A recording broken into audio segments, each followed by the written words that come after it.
Добро пожаловать в мой канал.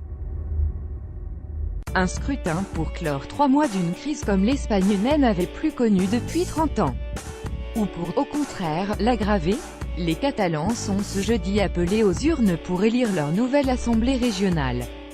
Madrid l'avait dissoute fin octobre, pour répondre à la déclaration d'indépendance unilatérale des séparatistes au pouvoir qui avait suivi leur référendum d'autodétermination jugé illégal. Les indépendantistes espèrent garder la main et forcer le gouvernement central de Mariano Rajoy au dialogue. Mais les anti-indépendants s'entendent bien, eux aussi, l'emporter et enterrer durablement le projet indépendantiste. Tour d'horizon des scénarios possibles. Ce serait un camouflet pour Madrid, une claque supplémentaire pour le clan unioniste. Bien qu'elle se présente désunie aux élections, les listes pro-indépendance espèrent obtenir ensemble la majorité absolue des 135 sièges au Parlement.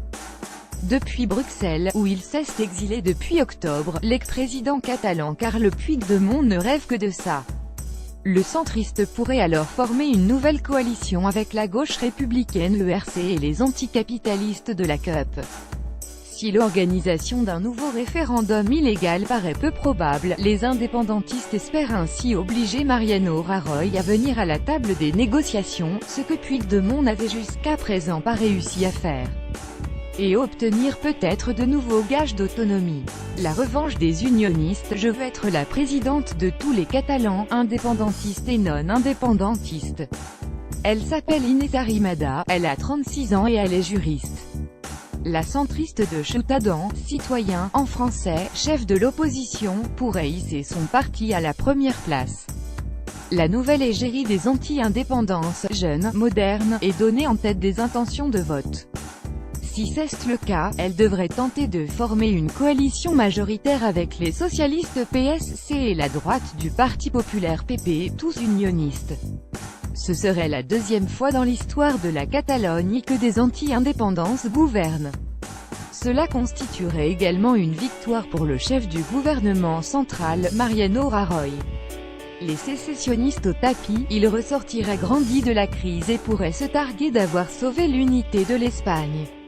Un gain politique non négligeable pour le leader de la droite. En revanche, cela provoquerait une désillusion immense dans le camp Puigdemont, qui redoute de perdre encore plus d'autonomie. Pas de majorité claire si personne n'était en mesure de rassembler, donc, de former une majorité d'alliance. L'hypothèse est tout à fait possible, mais gouverner avec une majorité relative signifierait la poursuite de la crise. Il faudrait alors envisager de convoquer de nouvelles élections. À moins que la gauche radicale Catcon Podem, version catalane de Podemos, anti-indépendance, mais qui revendique le droit de tenir un véritable référendum d'indépendance, ne joue les arbitres. Leur leader, Xavier Domènech, rêve en tout cas de réaliser un pacte transversal et de réconciliation entre les gauches pro et anti-indépendance. Cela paraît bien improbable, mais ce petit poussé espère peser sur le scrutin.